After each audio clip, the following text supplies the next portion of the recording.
এখানে কি লেখা এটা পড়ো। সরি আমার ভুল হয়ে গেছে। সরি বললে কি সব সমাধান হয়ে যায়? আর তুমি যে আমার মান সম্মান নষ্ট করলে তার কি হবে? ছেলেদের আবার কিসের মান সম্মান? ও আচ্ছা, মেয়েদেরই শুধু মান সম্মান আছে আর ছেলেরা কি মুড়িঘণ্ট?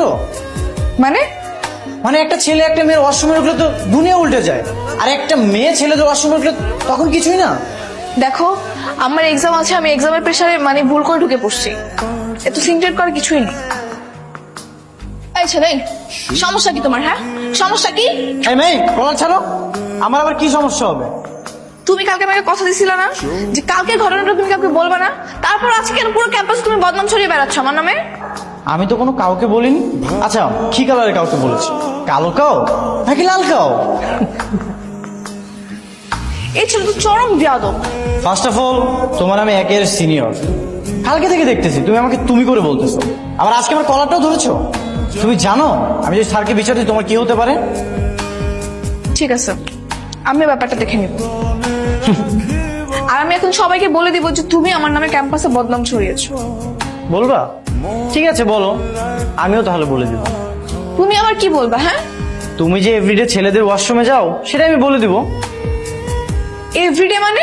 হ্যাঁ, আর আমি তো একটু বাড়িয়ে বাড়িয়ে বলবো, আর এটাও বলবো ক্যাম্পাসের সবাই সাক্ষী। একদম যদি এসব উল্টা পাল্টা গুজব রটিয়েছো না, মেরে ফেলবো কিন্তু। অনুষ্ঠান হচ্ছে বাসায়, তুমি এখানে কি করতেছো? তোমার জন্য অপেক্ষা করতেছিলাম। আমার অপেক্ষা? তুমি জানলে কি করে যে আমি এই রোড দিয়ে আসবো? নোরা বললো তুমি এদিক দিয়ে লন্ডির দোকানে যাবে, তাই ভাবলাম তোমার সঙ্গী হই। তোমাকে আমার সঙ্গী হতে কে বলেছে? তুমি যাও, বাসায় গিয়ে সবাইকে সময় দাও। সবার সাথে সময় দিয়ে কি করব? সবার মাঝে যে রাজকন্যা নেই, তখন তো রাজকুমার বোর হয়ে যাবে। আই, তোমার কি হয়েছে বলো তো? কাল থেকে দেখতেছো তুমি আমার সাথে ফ্লার্ট করতেছো। এটাকে ফ্ল্যাট বলে কিনা আমি জানি না, তবে তোমাদের এই প্রোগ্রামে আসার পর থেকে আমি তোমার প্রতি অনেক মুগ্ধ হয়ে আছি। মনে হচ্ছে রূপকথার এক গল্পের মধ্যে আছে, আর তুমি সেই গল্পের রাজকন্যা। I am sorry. কিসের সরি? তোমার যে আগে থেকে বিয়ে ঠিক হয়ে আছে সেটা তুমি আমাকে বলবে না? দেখো, আমি নিজেই জানতাম না।